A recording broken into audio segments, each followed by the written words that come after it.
Les Émirats Arabes Unis contrôlent la France. Et oui, non, c'est plus compliqué que ça, c'est plus compliqué que ça. Mais il y a un article de Mediapart qui est sorti, révélation de Mediapart, encore une fois, de Ilyes Ramdani et Anton Rouget, hein, deux gars assez importants de la rédac de Mediapart, un article sur comment les Émirats Arabes Unis tentent d'influencer la France en favorisant l'activisme contre les frères musulmans. Alors attention, s'il y a des gens de droite là qui tombent sur cette vidéo, des racelards, des fachos, des droitards, peut-être que vous ne comprenez pas, vous vous dites « Attendez, mais les Émirats Arabes Unis, c'est des islamistes. S'ils contrôlent la France, c'est pour l'islamisme. Les frères musulmans, c'est des islamistes. Du coup, il y a des islamistes qui veulent faire de l'influence contre les islamistes. Je ne comprends pas. Je déteste les Arabes. » Voilà ce que pourrait se dire un homme de droite en tombant sur cette information. Parce que pour eux, tout ça, c'est des islamistes, c'est pas bien, c'est des musulmans, c'est des Arabes, ça dégage, quoi. Voilà. Mais en fait, derrière toute cette propagande qu'il y a en France contre les frères musulmans, et bah derrière, il y a aussi une campagne d'influence des Émirats Arabes Unis, parce que les Émirats Arabes Unis, ils aiment pas les frères musulmans, comme l'Arabie Saoudite, ils n'aiment pas les frères musulmans, par exemple. Les frères musulmans, c'est considéré comme une organisation terroriste, je crois, en Arabie Saoudite. Arabie Saoudite qui est alliée avec l'Occident et avec la France, vous voyez, comme les Émirats Arabes Unis. D'ailleurs, c'est des pays voisins. Ok ?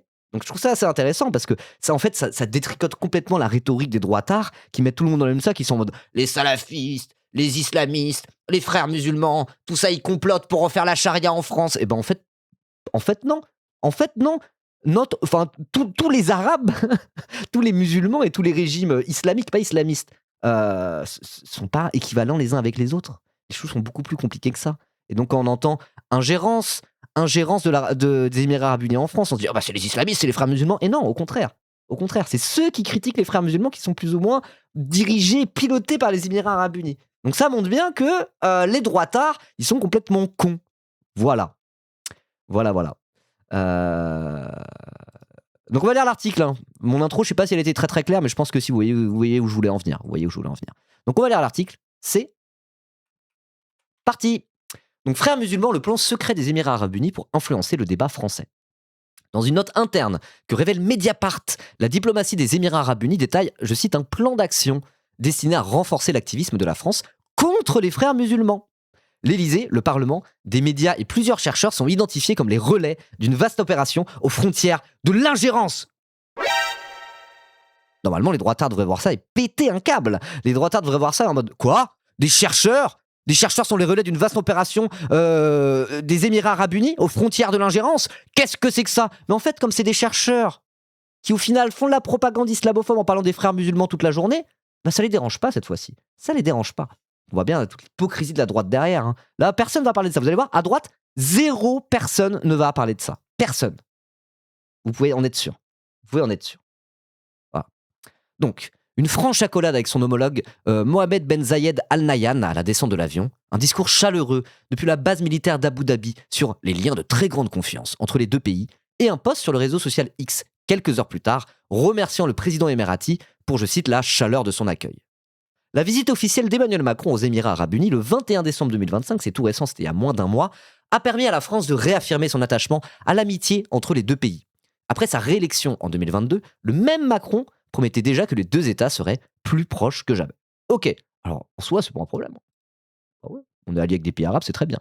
Mais bon, c'est toute l'hypocrisie qui va aller se dérouler derrière, et surtout comment le discours de droite est totalement incohérent par rapport à la réalité des faits que j'ai envie de pointer du doigt, et va pouvoir pointer du doigt à travers cet article. Quoi. Derrière cette proximité, la relation franco-émirati n'est pas exempte de mystère. Le président de la République connaît-il, par exemple, les efforts que déploie son partenaire pour influer discrètement sur ses orientations de politique intérieure et sur le débat public français ? Mediapart révèle l'existence d'un plan d'action complet élaboré à l'été 2025 par la diplomatie émirati et destiné, je cite, à encourager les autorités françaises à renforcer les mesures à l'égard des frères musulmans, comme des entités qui leur seraient liées. Salut Krone, comment ça va ? L'hostilité des Émirats Arabes Unis envers l'organisation islamiste n'est pas nouvelle. Depuis une dizaine d'années, la puissance péninsulaire a impulsé, avec l'Arabie Saoudite, j'en parlais juste avant, une double stratégie de condamnation et de contre-influence dont l'intensité a cru avec le temps. Ok. Plus inédite, en revanche, est la sophistication de la stratégie émirati et sa focalisation sur la France.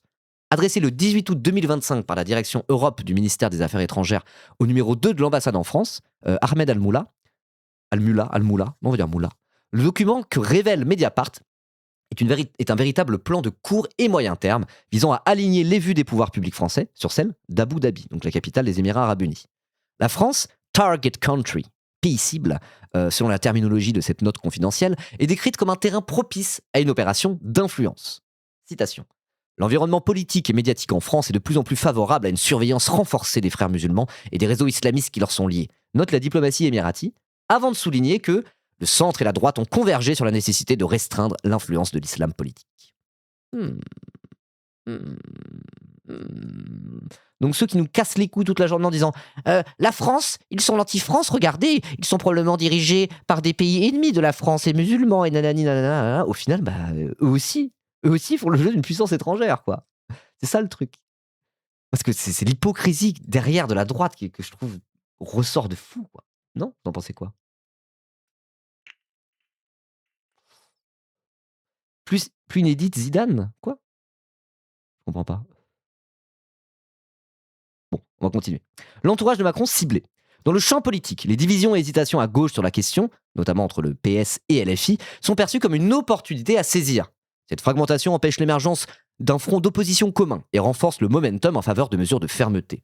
D'où l'importance d'une stratégie de mobilisation multisectorielle que recommande l'ambassade et que le document détaille en 13 pages. En tout cas, c'est fou parce que ce soit la Russie ou les Émirats arabes unis, on sent que toute la merde qu'il y a en France, quoi. C'est en mode genre, oh là, oh regardez, la droite s'en prend de fou aux musulmans. La Russie, elle se dit quoi? Elle voit l'islamophobie en France, elle voit ces espèces d'attaques qu'il y a contre des musulmans, et elle voit ça comme une opportunité de déstabilisation de la France. Voilà. Les Émirats arabes unis, ils voient quoi? Ils voient la France à moitié complotiste avec les frères musulmans en permanence. Ils se disent, c'est une opportunité de nous aussi avancer notre agenda contre les frères musulmans. Qu'on considère comme des ennemis, mais pour des questions de plus de géopolitique qu'autre chose, quoi.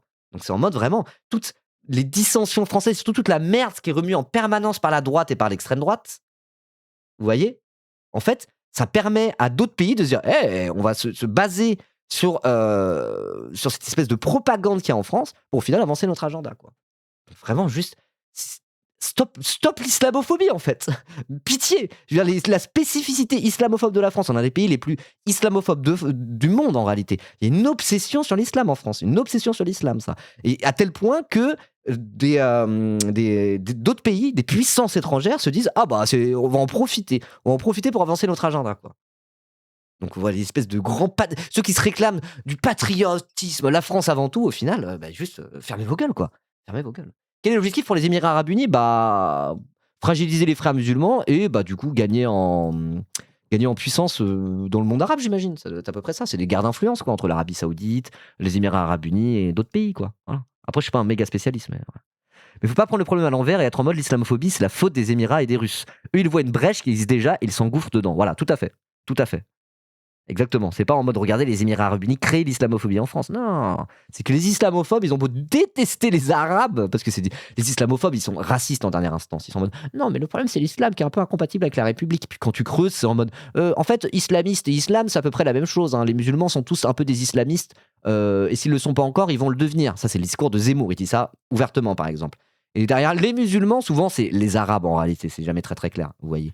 Donc en fait, l'islamophobie, la manière dont il se déploie en France, c'est une forme de racisme. Et c'est à la fois de l'islamophobie avec une spécificité anti-religieuse basée sur l'islam, mais derrière la figure de l'islamiste, il y a le musulman, derrière la figure du musulman, il y a l'arabe en réalité. Et je veux dire, les plus honnêtes, ou on va dire les plus droitards d'entre eux, ils sont en mode on s'en bat les couilles, on met tout dans le même sac, quoi. Voilà. Bref. Musulmane depuis 15 ans vivant en France, jamais entendu parler des frères musulmans. Par contre, les wahhabites, oui. Donc les wahhabites, c'est l'Arabie Saoudite. Le wahhabisme, c'est un peu l'autre nom qu'on peut donner au salafisme en réalité, quoi. Le wahhabisme, c'est le salafisme saoudien, quoi. Et donc l'idéologie salafiste, de manière générale, partout dans le monde, c'est surtout l'Arabie Saoudite qui en est le premier pourvoyeur, on va dire, quoi. Voilà. Donc oui, les wahhabites musulmans d'Arabie Saoudite qui avaient fait plein de vidéos à destination des Français désireux de s'intéresser à l'islam, qui véhiculent des idées radicales et incompatibles avec la vie en Occident. Ça, oui, t'en as déjà entendu parler. Et ça donne une image faussée de l'islam pratiqué par la majorité de l'immigration musulmane en France. Au Maghreb, la doctrine majoritaire est malikite. Oui, voilà, tout à fait. Donc c'est pour ça, quand les droitards et les racistes, ils parlent de l'islam en France, ils sont en mode les frères musulmans, c'est les islamistes et les frères musulmans, alors que pas du tout. L'islam majoritaire, c'est l'islam du Maghreb plus malikite.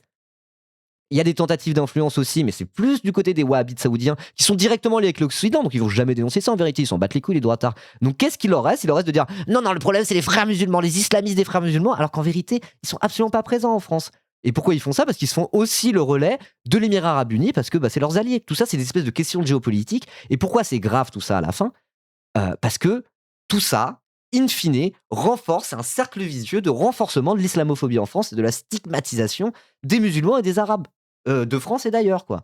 Donc tout ça est un espèce de cercle vicieux qui va finir par grossir le racisme à la fois par opportunisme de pays qui, dans un jeu d'influence, veulent influencer, comme par exemple les Émirats arabes unis, voilà, notamment par exemple à leur opposition avec le Qatar, premièrement, et parce que les racistes et les islamophobes de France, pareil, en profitent pour faire toujours plus de propagande, quoi. Donc en vérité, il y a une espèce de cercle vicieux, et qui trinque dans cette histoire en France? C'est les musulmans et les arabes.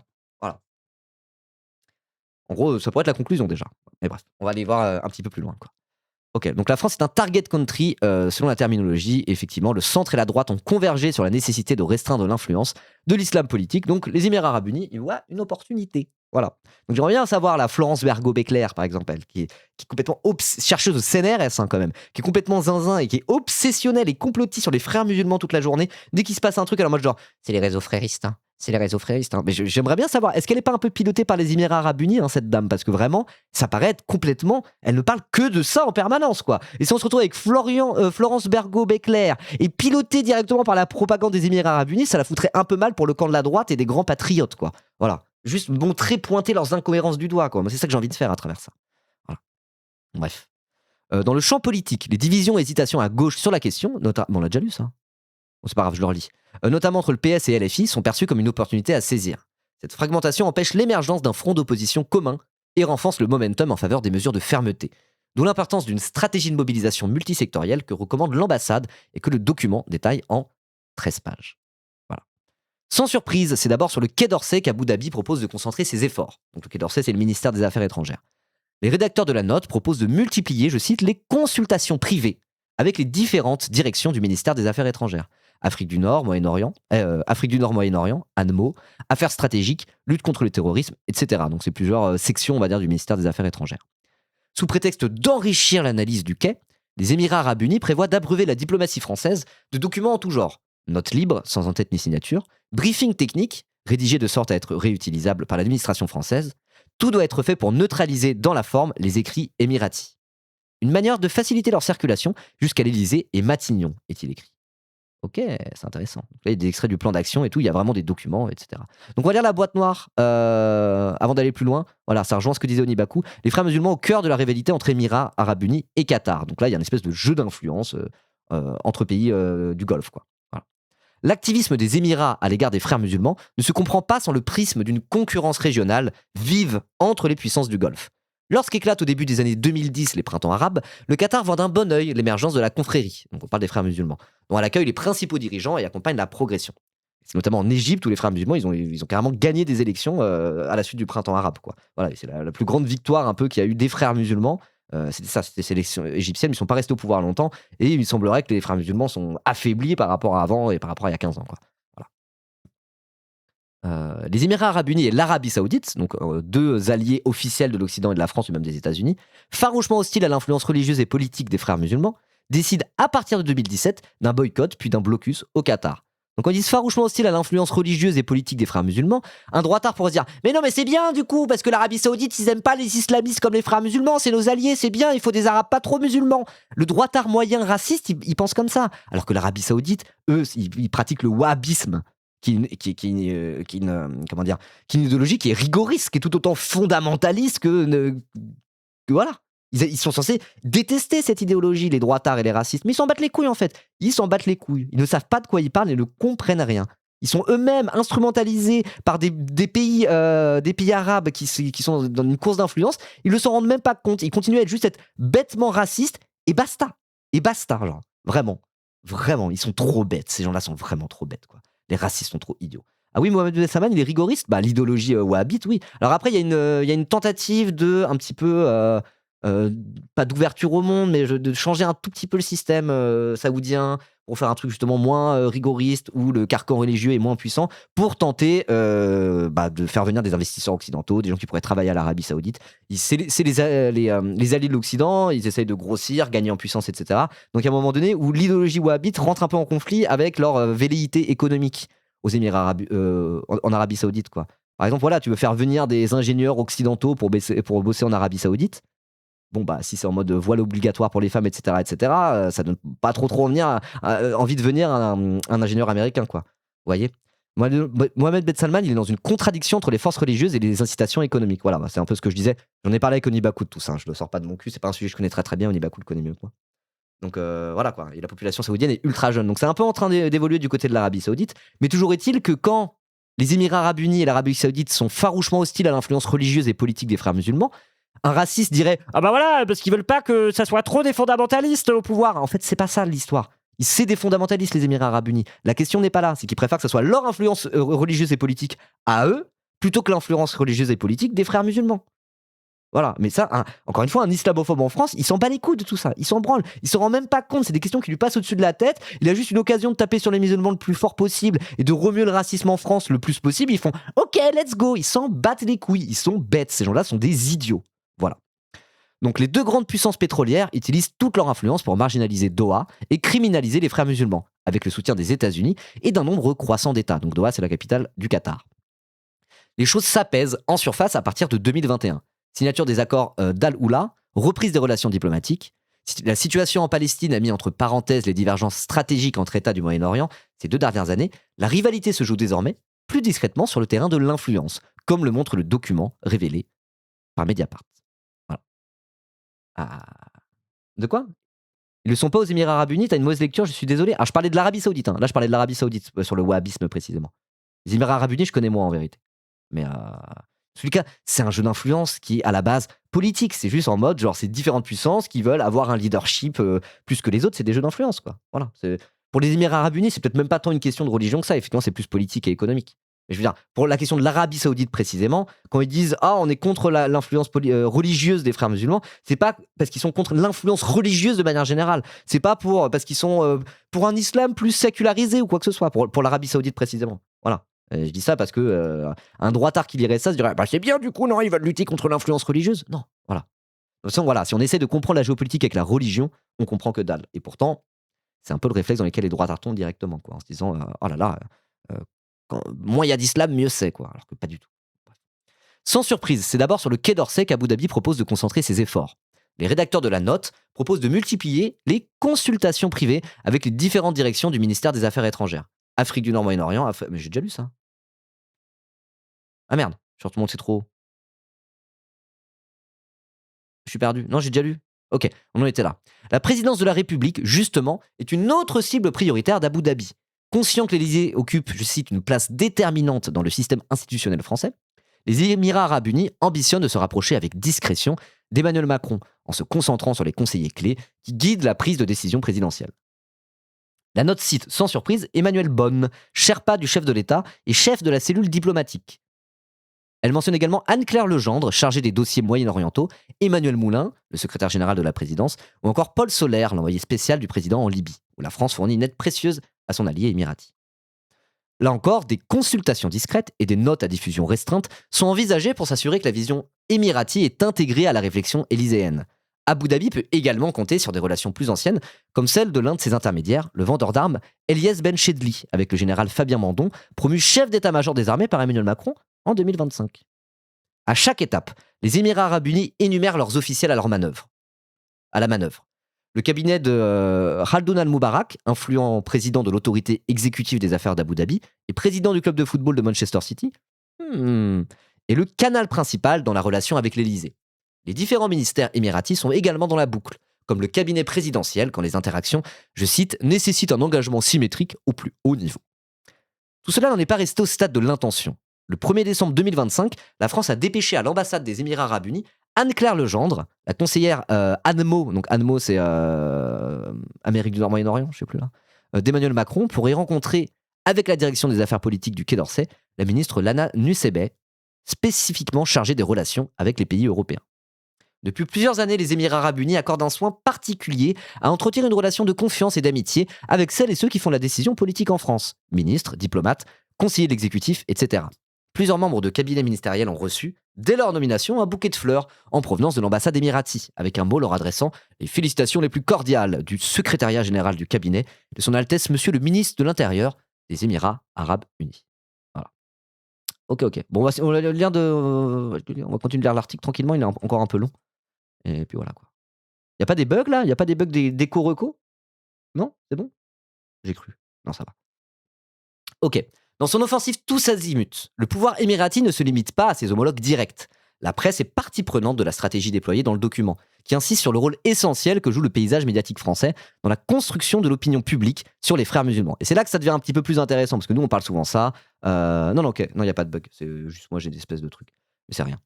Moi, c'est ça que je trouve surtout intéressant parce que toute cette islamophobie rampante qu'il y a en France, encore une fois, déjà, ils partent là-dessus pour faire leurs trucs qui sont quasiment de l'ingérence, ou en tout cas de l'influence à minima. Et surtout, on voit bien comment il y a eu d'un seul coup, comme un shift dans la manière que prenait, la forme que prenait l'islamophobie médiatique en France. Et là, depuis 1 ou 2 ans, c'est vraiment les frères musulmans, à fond. Ils en parlaient beaucoup moins avant des frères musulmans. Ils ont parlé un petit peu, mais d'ailleurs, à un moment donné, il y avait des paniques et tout sur le salafisme. Genre, oh, les salafistes, les musulmans rigoristes, etc., etc. Et là, d'un seul coup, c'est devenu vraiment les frères musulmans à mort, avec une dimension qui paraît quasiment complotiste, quoi. Dans tous les médias français, quasiment, et dans les médias de droite, en tout cas. Genre.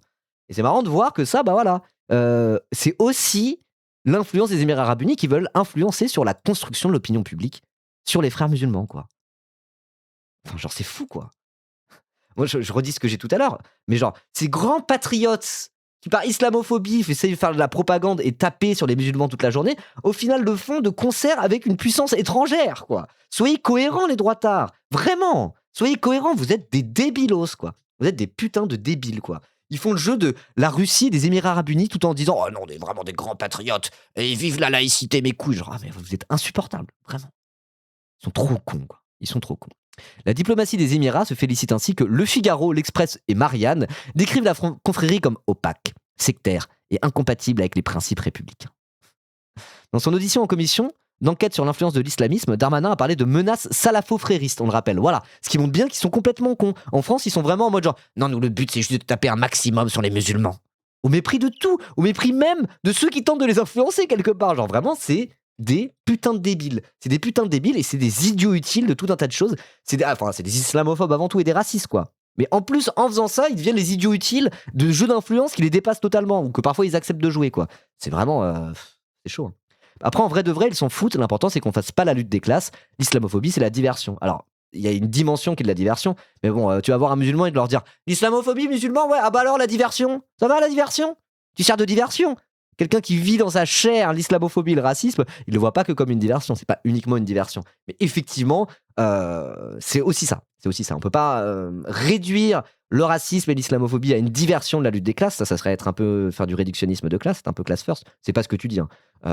Mais effectivement, il y a un aspect comme ça. Il y a un aspect comme ça où ils sont bien contents de le faire parce que tout ça participe à tout ça aussi, voilà quoi. Gaslight la moitié de l'électorat en faisant boucler à l'infini sur les musulmans hein, et l'islam, etc., etc. Et du coup, bah voilà. Ça aide pas à développer la conscience de classe, on va dire. Et ils le savent très bien, ils en jouent. Mais c'est pas l'unique enjeu là-dessus. Mais tout à fait. Voilà. Salafo, frérot, maduriste. Ouais. Non mais bien sûr, j'ai plein de familles musulmanes, c'est la merde. Avec ma femme, on se demande si on reste en France en 2027. Oui, je disais pas ça par rapport à toi, hein, Jacko SGC, mais je sais que... moi, je dis ça parce que moi, je suis communiste. Moi, de base, je suis communiste. Voilà. Et je sais que dans certains milieux communistes, y compris parmi lesquels moi j'ai pu passer un petit peu, il y a un peu cet aspect-là, quoi. Où dès que ça parle du racisme et tout, le mot diversion, ça peut être aussi dans la bouche de certains un truc un peu réductionniste de classe, quoi. Pareil, camarade. Ok, voilà. Bon, on est d'accord. Du coup, c'est pour ça que je tenais à rappeler ça. C'était pas par rapport à toi, Jaco. Voilà. Bon, bref, allez, on va reprendre l'article. Donc, parmi les noms cités dans cette Mediapart avait déjà révélé comment les services secrets des Émirats avaient financé, par le truchement d'une agence de renseignement suisse, plusieurs journalistes français pour mener des missions de dénigrement du Qatar et des frères musulmans. Parmi les noms cités dans cette vaste enquête, appelée Abu Dhabi Secrets, ceux de Louis de Ragnel, Europe 1, ou de Yann Hamel, qui collaborait alors avec Marianne et Le Point. Donc attends, c'est-à-dire qu'il y a un journaliste nom à particules de Europe 1 qui a directement été influencé par les Émirats arabes unis. Europe 1, le discours d'Europe 1, c'est de dire arabe, un PB. Hein. Les musulmans sont incompatibles avec les valeurs de tatati tatata.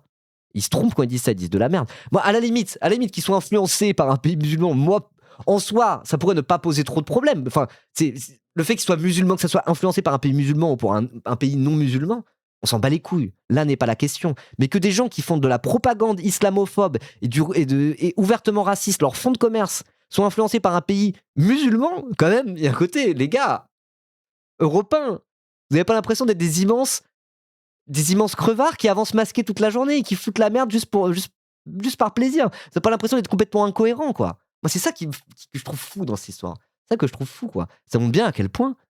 Ça montre bien la nature de nos adversaires, quoi. Encore une fois, ils ne font que avancer masqués, mentir, quoi. Lies and deception.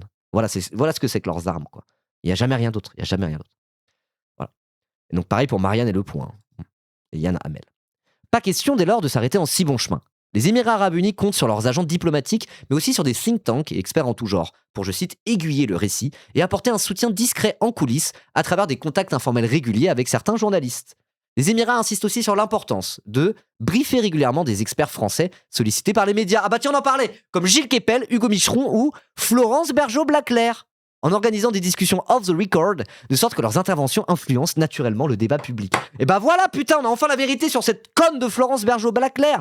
On était en mode genre, mais cette meuf est totalement zinzin, mais qu'est-ce qu'elle nous raconte là? Les frères musulmans toute la journée. Et elle, faut voir le niveau de racisme de cette meuf. Hein. Le niveau de racisme de cette meuf.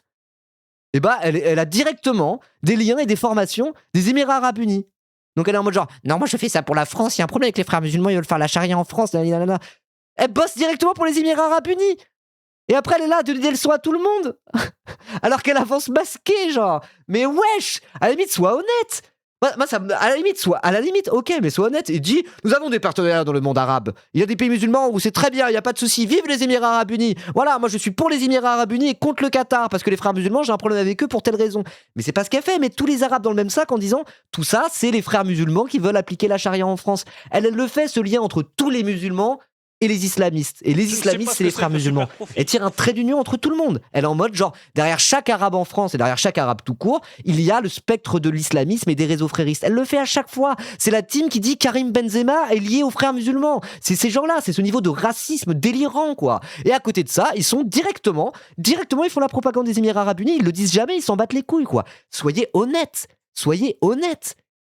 À ce moment-là, dites, bah moi j'aime bien les Émirats Arabes Unis, j'aime pas le Qatar, donc nique les frères musulmans. Mais dis-le, au lieu d'avancer masqué, pauvre conne, vieille racelarde de merde. Ah, c'est insupportable. Nous, on fait la propagande de rien du tout. Hein. Nous, quand on veut sucer une puissance étrangère, on le fait. Hein. Quand on est en mode genre, vive le glorieux camarade Xi Jinping, let's go! Bah, on assume et on le dit un minimum. Eux, ils ne font que avancer masqué, ne pas assumer, être des petits vicelards de merde, quoi. Et moi, c'est ça qui m'insupporte de plus en plus. De toute façon, ça va être mon arc. Ça va être mon arc en 2026. Arrêtez d'essayer de chercher à un mode, ah, regardez, c'est pas normal ce qu'ils font. Non. Non, il y a de moins en moins de règles. Tous les coups commencent à être permis. C'est n'importe quoi. Avec la montée du fascisme, genre des concepts comme la démocratie et le droit à ci et le droit à ça, plus ça va aller, plus ça va être le bordel. Plus ça va aller, plus ça va être sauvage. Moins il y aura de règles, moins il y aura de censure, vous voyez ce que je veux dire? Donc à un moment donné, ce qu'il faut, c'est pas dire c'est pas normal, ce sont des extrêmes droites incompatibles avec la République. Ou normalement, la question n'est même plus là. Plus ça va aller, plus tous les coups vont être permis, et surtout plus tous les coups vont être utilisés. Donc à un moment donné, la rhétorique qu'on va devoir avoir, c'est regardez comment ils sont minables, regardez comment ils assument pas, regardez comment c'est des petits vicelards inconséquents, qu'on pas un dixième, qu'on pas un centième de notre honneur à nous. Vous voyez? Et à un moment donné, moi, c'est ça le discours que j'ai envie d'avoir. Juste les pointer du doigt en mode, mais regardez ces petits vicelards de merde. Regardez qui ils sont, genre. Regardez comment ils puent la chiasse, ces gens-là. Voilà. Parce qu'à un moment donné, leur méthode, c'est ça, quoi. Leur méthode, c'est chier sur les musulmans toute la journée sans même avouer qu'ils sont payés par les Émirats Arabes Unis pour le faire. Ils sont relayés par tous les médias, là, qui les sucent et leur donnent du gaz parce que le racisme en France, c'est vendeur, quoi. Vraiment, ça me rend ouf, quoi. Ça me rend ouf. Assumez, quoi. Assumez. Nous, à gauche, on est payés par personne. On est influencé par personne. On est influencé par les glorieuses idéaux de la révolution prolétarienne. On est influencé par Marx et Lénine. Mais ils sont morts depuis longtemps. Ils sont directement influencés par des puissances étrangères. Ils sont en mode non, on est patriotes avant tout. Mais allez niquer vos mères à la fin. C'est pathétique. C'est pathétique, quoi. Ah, ça m'énerve. Là, dès que le nom de Florence Bergeau-Blaclair a été cité, du coup, c'est là que j'ai commencé à m'énerver. Mais je veux dire, ça paraît évident, cette meuf-là, on est en mode genre, mais c'est quoi cette obsession sur les frères musulmans? Elle est totalement zinzin. Quitte à être islamophobe, fais-le sans être complotiste à ce point-là, quoi. Sois honnête un minimum, là, ça n'a pas de sens. Pourquoi les frères musulmans précisément? Et ben on a la réponse. On a la réponse parce qu'elle est directement en lien avec les Émirats Arabes Unis qui la forment, quoi. Qui la briefent. Elle est régulièrement briefée par les Émirats Arabes Unis directement. Voilà. Si j'avais l'occasion de me faire financer par la Chine ou Cuba, j'hésiterais même pas. Je suis pas cher. Ouais, mais à ce moment-là, tu le dirais. Tu l'avouerais. Moi, j'ai Ribot dans la sauce, c'est le premier des larpeurs, MDR, et c'est glorieux. Bah pour ça, oui, c'est un peu du larp, hein, quand je suis en mode ouais, vive la Chine. Après, on a fait un long live sur la Chine, et ce qu'on aimait bien dans la Chine, avec Onibaku, là, le replay sort bientôt, demain probablement. On dit ce qu'on n'aime pas sur la Chine ou pas. Hein. Mais nous, on a le mérite de l'honnêteté, ou normalement, et de la transparence. Voilà. Moi, plus ça va, plus je vais dire ça. Hein. Plus ça va, plus ça va être mon discours. Voilà.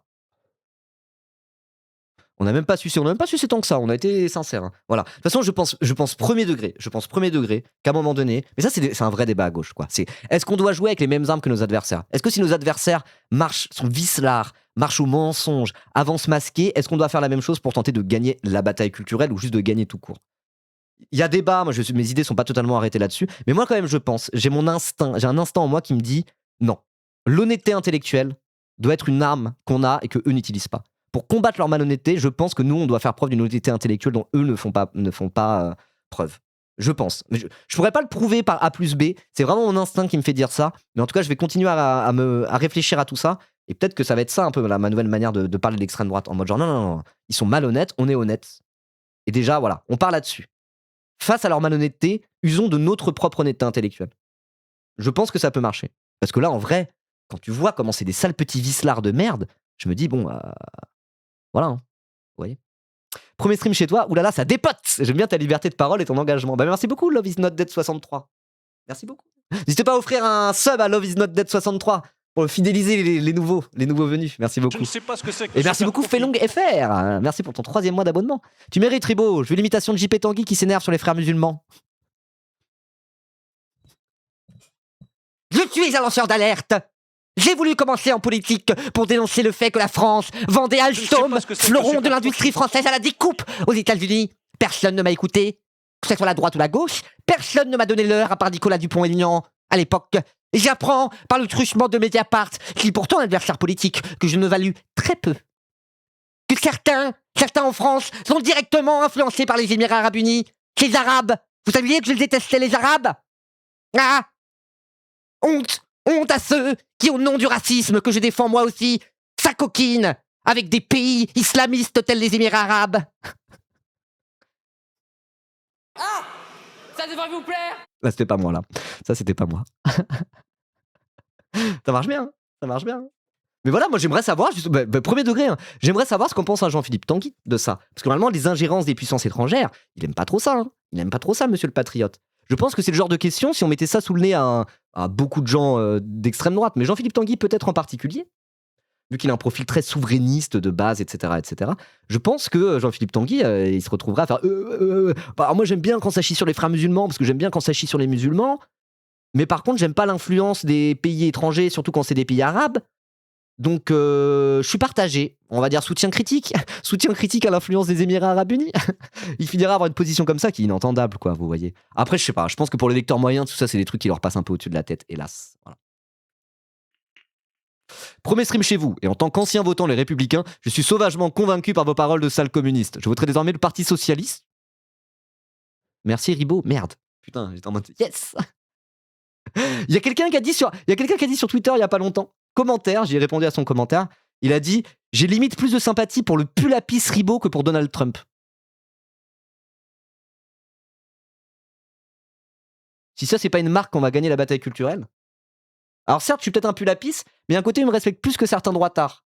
Et vous savez, moi, ce qui peut peut-être, on va dire, gagner le respect de certains, pas des influenceurs d'extrême droite et des fachos, quoi, mais des gens un peu confus, un peu dépolitisés, machin bidule, genre. Moi, je pense que l'honnêteté intellectuelle, ça peut permettre d'aller chercher aussi des gens, quoi. Être en mode genre, oui, on est des gauchistes, mais regardez, moi, je parle sincèrement, je suis pas là pour faire la propagande, on peut en discuter, voilà ce que je pense, quoi. Avoir une attitude un peu comme ça, moi, je pense que ça peut fonctionner, tout en étant profondément insultant si besoin. Vous voyez ce que je veux dire? Pas mâcher ses mots, pas être en mode genre non, on peut discuter avec les fachos, c'est pas ça que je veux dire, mais juste être en mode genre moi je suis sincère avec vous, j'avance pas masqué, je pense qu'il y a plein de gens qui valuent ça, qui évaluent vraiment ça. Et qui peuvent parce que moi on me l'a déjà dit, c'est un gauchiste pulapis, mais il est moins con entre guillemets, enfin je sais pas comment l'expliquer, mais moi ça m'arrive un peu souvent. Il y a des gens qui sont en mode genre au moins il est honnête, vous voyez ce genre de truc. Moi je sais que c'est des trucs qui reviennent souvent, y compris de gens qui nous aiment pas trop, vous voyez. Comme on disait avec Crésus, exactement comme on disait avec Crésus, tout à fait. Crésus, il a une forme d'honnêteté intellectuelle que d'autres n'ont pas dans sa famille politique, et il se trouve que la chaîne YouTube qu'il a le plus regardée en 2025, c'est la Pas du Team. Donc ouais, un peu comme on disait avec Crésus, je sais pas. Et à un moment donné, je pense qu'il y a beaucoup de gens qui, justement, beaucoup de gens partent du principe que les politiciens mentent en permanence, ils sont dégoûtés de la politique pour ça. Donc encore une fois, hein, et ça rejoint aussi les discours sur nous sommes à l'ère de la post-vérité, etc., etc. Je sais pas si c'est une histoire de vérité ou pas vérité, mais genre l'honnêteté intellectuelle, je pense vraiment qu'il faut en faire une de notre arme face à la malhonnêteté d'en face. Ça, j'en suis absolument, enfin, j'en suis de plus en plus convaincu. Voilà, voilà. Il pue la pisse, mais la pisse honnête. Ouais, pour de vrai. Pour de vrai. Je suis mort dans WoW, putain, ça saoule, je vais voter Front National du coup. Mais il faut pas devenir des zététiciens teubés. Non, non, tout à fait. Tout à fait. Mais voilà. Mais juste, quand on voit nos adversaires à quel point c'est des vicelards, je veux dire, à un moment donné, soit on est encore plus vicelard qu'eux, je sais pas si ça va être facile de le faire, Je ne sais pas soit ce au que c'est que contraire, le super on profit. prend l'opposé. Et on est en mode genre, mais regardez comment vous êtes des vicelards. Portez vos couilles, 5 minutes là. Oh, qu'est-ce que c'est que ces méthodes de petits collabos ridicules qui avancent masqués. Vous voulez pas être normaux? Voilà. On entend quoi par honnêteté intellectuelle? Bah déjà, quand tu parles, dire d'où tu parles, déjà, premièrement. Voilà. Et moi, ça, je sais que c'est un truc, il y a plein de gens, même parfois, qui tombent sur ce live, qui sont pas si politisés que ça, qui sont en mode genre, le politiquement, t'en es où? Et je dis très sincèrement, bah, moi, je vote LFI depuis 2012, mais à côté de ça, j'ai une formation plus communiste, etc., etc. Et parfois, il y a des gens beaucoup moins à gauche que moi. Juste le fait qu'ils arrivent, on me demande d'où tu parles, et je dis précisément d'où je parle, mais avec transparence, sans me faire passer pour être faussement neutre. Il y a plein de gens qui sont en mode, ah bah, c'est agréable de voir ça. Parce qu'au moins, il est sincère, même si je suis pas d'accord avec lui. Vous voyez ce que je veux dire? À côté, mais regardez l'extrême droite, regardez la droite. Il y en a plein, ils n'assument pas. Et là, leur grand truc, c'est de faire semblant d'être une chaîne d'information. Ils mettent des cravates, on est en mode genre, on est officiel, c'est juste de l'information. Non, vous êtes des influenceurs et des militants de droite et d'extrême droite, exactement comme moi, je suis un influenceur et un militant de gauche. Et d'extrême gauche, ok, appelons ça l'extrême gauche. Je veux dire, il n'y a aucune différence. À un moment donné, je pense que celui qui l'assume sur le temps long, il peut baiser celui qui ne l'assume pas. Je ne suis pas absolument convaincu de ça, il faut que j'y réfléchisse encore, mais plus ça va, plus mon instinct va de ce côté-là. En tout cas, moi, je sais pas, je réfléchis à ça en ce moment, et je me dis c'est peut-être un truc qui, en 2026, j'aimerais plus faire, être vraiment en mode full honnêteté intellectuelle, quoi. Voilà. Bref. Ancien trotte devenu SOSDEM, bientôt néolibéral, parcours de base. Arrête. De gauche MDR, non, j'y crois pas. Moi, bah si, je suis de gauche, moi. J'aimerais te croire, cependant, c'était la stratégie d'Obama. They go low, we do high. Ça n'a pas marché aux USA. Bah, Obama, il s'est fait élire 2 fois. Hein, et ça a marché pour Obama. À l'après Obama, ça marchait plus, effectivement. Mais après, c'est pour ça, je ne suis pas absolument convaincu de ce que je dis. Moi, c'est mon instinct. C'est qu'à un moment donné, sur le temps long, je pense qu'il faut faire comme ça. Mais c'est vrai que quand tu regardes les États-Unis, c'est un peu décourageant. C'est un peu décourageant. Parce que ceux qui avancent comme des gros vicelards et comme des menteurs et en disant n'importe quoi, ils ont tendance à gagner un peu. Mais est-ce que ça marchera à 10 ans? Est-ce que ça marchera à 20 ans? Est-ce que ça marchera à 30 ans? Est-ce que si on traverse pas la 3e guerre mondiale et qu'il n'y a pas un moment de crise majeure, à la fin, ceux qui ont gardé l'honnêteté intellectuelle et qui ont essayé d'être du côté de la vérité malgré tout, vont pas finir par gagner. Voilà. Mais là, après, c'est des débats quasiment de l'ordre philosophique. Vous voyez ce que je veux dire? Et c'est en se projetant sur le temps long qu'on peut vraiment se dire ça. C'est pas comme ça qu'on va gagner la prochaine élection, vous voyez. Là n'est pas la question. Effectivement, cela joue comme des petits vicelards qui mentent et qui avancent masqués et qui font de la propagande sans jamais vraiment expliquer ce qu'ils font. Peut-être que ça aide, peut-être c'est comme ça qu'on gagne une élection. Peut-être. Ça, je sais pas. Mais sur le temps long, moi, je pense que voilà, si on a l'honnêteté intellectuelle de notre côté, ça ne peut que nous profiter. Mais encore une fois, c'est à débattre. Voilà. Bah non, parce qu'ils seront morts et les menteurs d'après, ils feront genre, ils sont pas pareils. Ouais, je sais pas. Bon, on revient à notre article. Bonjour, vous êtes en train de parler de quoi? On est en train de parler à quel point la droite islamophobe française, type Florence Bergeau-Béclair, qui est obsédée par les frères musulmans et en parle toute la journée, est en réalité directement pilotée par les Émirats Arabes Unis, qui forment régulièrement et qui briefent régulièrement des experts français. Voilà. Donc on est en train d'expliquer à quel point l'islamophobie française et à quel point le paysage médiatique anti-musulman français est au final tout à fait propice à de l'ingérence de puissances étrangères qui par ailleurs sont des pays musulmans, et ça gêne pas ces islamophobes qui disent que tous les Arabes sont des terroristes en puissance, quoi. Voilà. C'est pour encore une fois relever l'hypocrisie des droitards. Voilà, ça, je pense que ça va être mon arc, ça va être mon truc en 2026, relever leur hypocrisie et dire vous êtes des menteurs, vous êtes tout nuls. Dire vous êtes des nazis, je sais pas si ça marche, mais peut-être dire vous êtes des menteurs, Ça marchera un peu mieux. Je continue à lire les deux, vous voyez quoi. Voilà. Mais ouais, il y a un lore un peu deep, hein, donc c'est ça qu'on est en train de lire. Allez, on va lire la suite de l'article. J'étais où? Ok. Alors, comment ne pas penser au sondage réalisé par l'IFOP et publié fin novembre dernier sur la prétendue porosité de la communauté musulmane de France à l'égard des frères musulmans. Encore une fois, le terme frères musulmans n'était pas choisi au hasard. Ils n'ont pas dit les réseaux islamistes ou les réseaux salafistes ou je sais pas quoi ou les réseaux fondamentalistes. Non, c'est les frères musulmans précisément. À la manœuvre, Atman Tazagart, directeur de la rédaction d'un magazine confidentiel, Écran de veille. Mediapart avait révélé en 2023 ses liens avec un centre de recherche proche des Émirats, ainsi qu'avec un espion émirati qui pilotait au même moment une vaste opération d'ingérence et de désinformation en Europe. En parallèle, les Émirats soulignent l'importance de ne pas négliger le Parlement, de plus en plus actif sur la question de l'islam politique et des frères musulmans. On pourrait dire de plus en plus raciste et islamophobe en vérité. L'idée de construire un réseau d'élus de tous bords, qu'il sera possible d'approcher pour des enjeux parlementaires, des amendements ou des déclarations en soutien. De nombreux leviers sont à activer, pointe la note. Visite à Abu Dhabi ou Dubaï, mission parlementaire, rendez-vous, notes et documents diffusés discrètement pour être utilisés par les commissions d'enquête ou les missions parlementaires. Tiens. Il n'y a pas eu une commission d'enquête parlementaire il n'y a pas longtemps sur les liens de LFI avec les milieux islamistes et les frères musulmans? Des lignes d'autant plus intéressantes à l'aune de ce qu'a donné en octobre et décembre 2025 la commission d'enquête lancée par le groupe LR sur les liens entre des partis politiques et des organisations islamistes. Bah voilà, exactement ce que je disais. Quasi essentiellement consacrée à LFI, la France Insoumise, la commission a déployé un trésor d'énergie pour documenter la porosité entre les frères musulmans et l'organisation de gauche sans y parvenir. Et oui. Parce qu'au final, tout ça, c'est surtout une opération de déstabilisation des Émirats Arabes Unis, quoi. C'est chaud, la phrase, c'est en mode genre, waouh. Les racistes qui détestent les Arabes sont pilotés par des Arabes. C'est juste ça que j'ai envie de dire. Genre, c'est fou quand même. Genre, je trouve ça fou. Alors après, c'est pas juste ils sont pilotés par les Émirats Arabes Unis, mais ils participent à une campagne d'influence d'un pays arabe, alors qu'ils détestent les Arabes. Genre, ça montre bien à quel point tout ça, c'est que de l'instrumentalisation par les uns et les autres au profit de leur propre intérêt. Et le propre intérêt des racistes de France, c'est l'ordre dominant racialement. C'est le suprémacisme blanc. En gros, c'est par nationalisme et par suprémacisme blanc européen et par nationalisme français. Ces gens-là sont prêts à instrumentaliser des Arabes contre d'autres Arabes, ça les dérange pas, sont prêts à se dire ah non, au final maintenant on aime bien les Juifs alors qu'on était nazis il y a encore 30 ans. Tout ça c'est pareil, tout ça participe au même truc. Ces gens-là sont sans foi ni loi, en réalité, les racistes, les droitards, les nationalistes. Le seul truc qui compte, le seul dénominateur commun à toutes leurs sales manœuvres, c'est toujours pareil. Ils le font dans un objectif suprémaciste blanc finalement. Ils instrumentalisent les uns et les autres, ils utilisent tout le monde comme des variables d'ajustement pour faire des petits plans, remuer la merde au profit de l'ordre dominant, l'ordre économique et l'ordre racial, au profit de la bourgeoisie capitaliste blanche européenne, quoi. Voilà, ils sont là pour protéger leurs intérêts et protéger aussi leurs intérêts racialement, on va dire, protéger leurs intérêts de blancs, quoi. Donc le dénominateur commun à tout ça, à tous les racistes et les islamophobes de France, c'est le suprémacisme blanc. Voilà. De la même manière que des nazis sont devenus super fans des juifs, soi-disant, parce que Israël, machin bidule, pour mieux taper sur les musulmans, en utilisant les juifs du monde entier comme des variables d'ajustement au profit d'eux-mêmes, au profit de l'ordre dominant, ils font pareil avec les musulmans, finalement. Voilà. Ils s'en battent les couilles.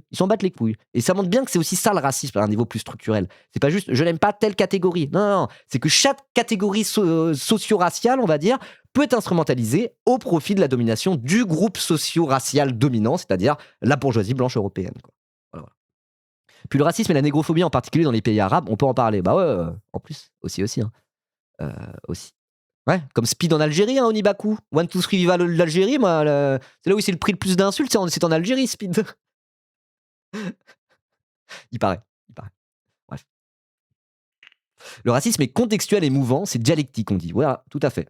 Et c'est important de comprendre ça, quoi. C'est important de comprendre ça pour comprendre ce que c'est même que le racisme et la manière dont il s'organise au plus haut niveau de l'État, quoi. Voilà. Ils sont prêts à taper sur les uns, ils sont prêts à en prendre un pour taper sur l'autre, juste pour avoir un gain politique derrière, quoi. Voilà.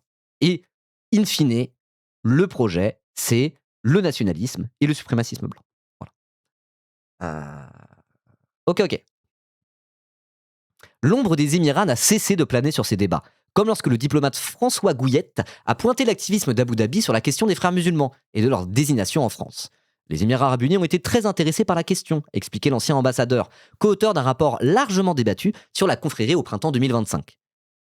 Les Émirats sont, on le sait, à la pointe de la lutte contre l'islamisme politique. Une autre ambassadrice, Hélène Tréhu-Duchesne, en poste à Londres, a souligné, je cite, les actions de contre-influence menées par les Émirats arabes unis en Europe. Ok. Donc voilà, c'est pas la première fois que les gens en parlent, mais là, il y a un rapport officiel qui est quand même assez accablant et qui fait des liens directs avec des personnages politiques français, quoi. Politiques et médiatiques français, notamment Florence Bergeau-Béclair, ça explique pas mal de choses. Lors de son audition, le 6 décembre 2025, Jean-Luc Mélenchon, ouais, vous connaissez, vous l'aimez bien lui, hein. Est allé un cran plus loin dans la dénonciation du rôle joué par les Émirats, y compris dans les travaux de la commission d'enquête. Je cite. « Je vous mets en garde. En tant que compatriotes, les gens, attention. Il y a une puissance extérieure à la France qui manipule et s'ingère dans toutes sortes de circonstances pour régler ses comptes avec le Qatar, a dénoncé le leader de gauche. Je n'accepte pas que la France soit le terrain de jeu de ces luttes d'influence et que de manière tout à fait honnête, j'en suis persuadé, vous vous trouviez impliqué là-dedans. Et force est de constater que Jean-Luc Mélenchon avait raison. Tiens. Le document que révèle Mediapart atteste au moins l'intérêt que porte la diplomatie émirati à la droite et à l'extrême droite française, décrite à longueur de page comme plus réceptive à ces thèses sur la dangerosité des frères musulmans. Rien n'est laissé au hasard. En 2021, la représentante des Émirats à Paris, End al-Otaïba, sœur de Youssef al-Otaïba, ambassadeur aux États-Unis depuis 2008 et pièce maîtresse de la stratégie mondiale d'influence des Émirats, avait pris soin de s'appuyer sur le réseau d'Alexandre Benalla. Tiens. Toujours dans les bons coups, celui-là. Toujours dans les bons coups, Alexandre Benalla. Ex-conseiller d'Emmanuel Macron pour sa protection personnelle, comme nous l'avions raconté. Ok, je me souviens plus de cette histoire, mais oui, ça me dit quelque chose maintenant. Bien conscient des enjeux de la prochaine élection présidentielle, Abu Dhabi a pris le parti de brasser large. Ainsi, l'ambassadeur des Émirats à Paris a-t-il reçu en personne, le 17 novembre 2025, un certain Éric Ciotti, président de l'Union des droites pour la République, et Géraud Verny, tiens, député du même groupe et président du groupe d'amitié France-Émirats Arabes Unis. Et Géraud Verny, vous savez dans quoi il trempe d'autres ? Député Géraud Verny, député ciotiste, il possède à 20% le média Frontière. Voilà. Donc ça veut dire que le président, qu'un des actionnaires majoritaires de Frontière fait des réunions avec les Émirats Arabes Unis. Et sous l'influence des Émirats Arabes Unis. Ils en pensent quoi, Frontière, de ça ? Qu'un député de la nation, actionnaire à hauteur de 20% de leurs médias de merde, soit plus ou moins piloté, ou en tout cas fasse une campagne d'influence des Émirats Arabes Unis. Ils en pensent quoi, les grands patriotes de Frontière ? Les grands racistes islamophobes patriotes de Frontière ? Ils en pensent quoi ? Bizarre ça quand même. Faudrait savoir. Ils sont en mode genre, vous avez des subventions publiques, vous les gauchistes, on est indépendants, personne peut vous acheter. Ah ouais, les Émirats Arabes Unis peuvent vous acheter en tout cas. En tout cas, ils peuvent acheter l'un de vos actionnaires majoritaires apparemment. Bizarre, hein. Ils se branlent tous dessus au bureau de Frontière. Le dernier son de Stranogo, exceptionnel. Hein. Exceptionnel. Il a fait rimer... je sais plus ce qu'il rime avec ambidextre, mais incroyable. Hein. Incroyable. Hein. Si quelqu'un veut bien envoyer le reel Insta, on pourra le regarder après. Exceptionnel le dernier Stranogo. Stranogo, c'est le mec qui a révélé le Frontier Gates. C'est le visage bouffi par le shit et l'alcool, c'est Stranogo. À la base, c'est un mec qui fait du rap. Il joue à la maroquinerie dans pas longtemps. Incroyable. Et c'est un mec qui fait du rap humoristique bizarre là. Et du coup, il adore parler de frontières et tout. Genre. C'est le mec qui a le même de on est en direct, ça vient de lui. Voilà. Stranogo qu'on salue, bien sûr. Voilà. Merci Nebaku, on le regarde juste après. En tout cas, Géraud Verny et les ciotistes, ils sont toujours dans les bons coups. Hein. Ça, c'est fou. Hein. Ah, attendez. Ils sont toujours dans les bons coups. Géraud Verny. Voilà. Donc Géraud Verny, il avait en assistant parlementaire un mec qui s'appelle Jules Lecomte, qui bosse chez Frontière et qui est le mec qui a créé la page Sirène aussi. Voilà. Donc des pages d'extrême droite, là, qui sont là à faire « Regardez, il s'est passé ci, c'est pas ça, ça. Oh, regardez, il y a des musulmans en France, la honte. Wow, on est trop racistes, on déteste les musulmans à longueur de journée. » Au final, ils sont directement en lien avec les Émirats Arabes Unis. Ils s'en battent les couilles. Genre, enfin, encore une fois, soyez cohérents. Voilà. Les racistes et les islamophobes de France qui font de la propagande contre les musulmans toute la journée. Soyez cohérents. Arrêtez de bosser directement avec les Émirats Arabes Unis. Non. C'est pas un souci en soi de bosser avec un pays arabe, mais pour des gens qui détestent les Arabes comme vous, ça la fout un peu mal, non ? C'est malhonnête, vous n'êtes pas un peu malhonnêtes, les gens ? Si, ils sont malhonnêtes. Voilà. Encore une fois, ils ne font qu'avancer masqués. Voilà. Donc, une rencontre entre les Émirats Arabes Unis et Éric Ciotti et Géraud Verny, une rencontre dont s'est félicité l'ambassade sur ses réseaux sociaux, soulignant les sujets d'intérêt mutuel explorés au cours de l'entretien, comme l'indique cette photo. Voilà, avec Éric Ciotti. et Géraud Verny, dont je connais pas la tête, mais ça doit être lui là. Jamais avare de critiques au sujet du Qatar, l'ennemi juré des Émirats Arabes Unis auquel la présidence Sarkozy a déroulé le tapis rouge, Éric Ciotti a pris au cours de cette législature la vice-présidence du groupe d'amitié, signe de l'intérêt que porte l'extrême droite à l'allié émirati. Auparavant, c'est Sébastien Chenu, un des cadres du Rassemblement national, qui en assurait la présidence. Mais c'est comme après le 11 septembre, t'as genre 10 terroristes qui venaient d'Arabie Saoudite et axe du mal décrit par Bush, c'était l'Iran, l'Irak et la Corée du Nord. Bah ouais, encore une fois, c'est des putains d'hypocrites, quoi. Voilà. Dans son plan, la diplomatie émirati souligne elle aussi l'importance de, je cite, cibler les groupes d'amitié qui fournissent un point d'entrée pratique pour sa stratégie d'influence. Une manière habile aussi de préparer une éventuelle victoire du RN en 2027 sans se mettre à dos l'exécutif actuel. L'inconfort de la situation impose donc, insistent à plusieurs reprises les rédacteurs de la note, une grande discrétion. Les Émirats sont conscients de la, je cite, vigilance renforcée des autorités françaises à l'égard des ingérences étrangères.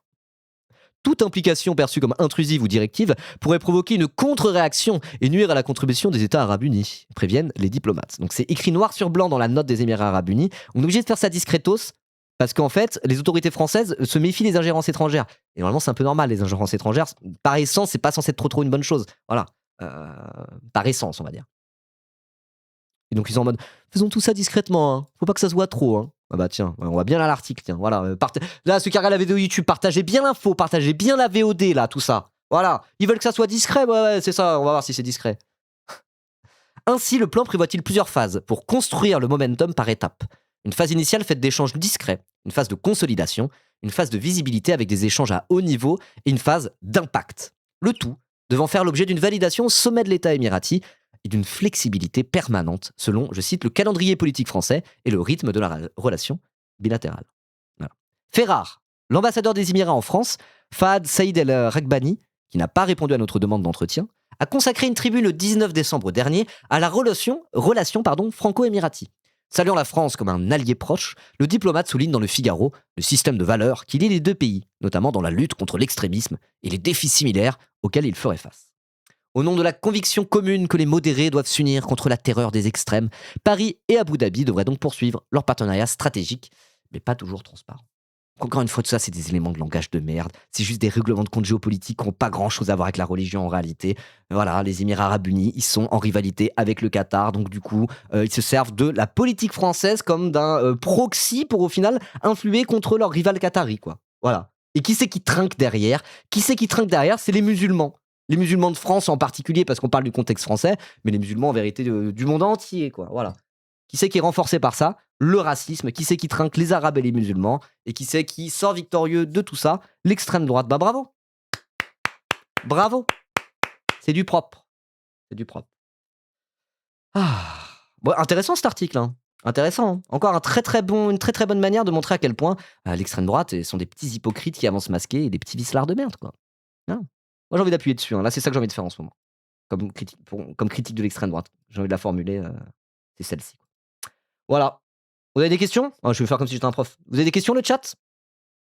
Article de Libé? Ouais, c'était un article de Mediapart. C'est un article de Mediapart juste avant. J'ai la chanson de Kanye West en tête. On a regardé l'extrait juste avant, j'ai la chanson en tête. C'est horrible. Avec les paroles et tout, c'est horrible. Ça sera à l'examen, monsieur? Oui. Ça sera au contrôle. Oui, ça sera au contrôle. Le chapitre sur l'influence des Émirats Arabes Unis sur l'extrême droite islamophobe française, ça sera dans le contrôle, ouais. Contrôle, c'est mardi prochain. Pas demain, le mardi de la semaine prochaine. Et il sera qu'au F2, hein. On l'avait déjà dit. Je peux aller faire pipi? Ça sonne dans 10 minutes. Tu peux pas te retenir 10 minutes? Parce qu'après, tout le monde va vouloir y aller, juste vous êtes chiant. On aura le droit de la docu. Non. Bon, vous posez pas de vraies questions. Hein. Donc, je vais mettre mon petit marqueur. Voilà, on va passer au sujet suivant. En tout cas, voilà, comme je disais tout à l'heure, si vous regardez la vidéo YouTube, vous êtes arrivé jusqu'au bout, lâchez un like, mettez un commentaire, un référencement, là, tout ça. Et puis, essayez de partager l'info quand même. Hein. Là, je trouve que c'est quand même une bonne occasion de mettre le nez de l'extrême droite et des racelards dans leur propre caca. Et moi, c'est ce que j'ai envie de faire en ce moment. Voilà. Bisous.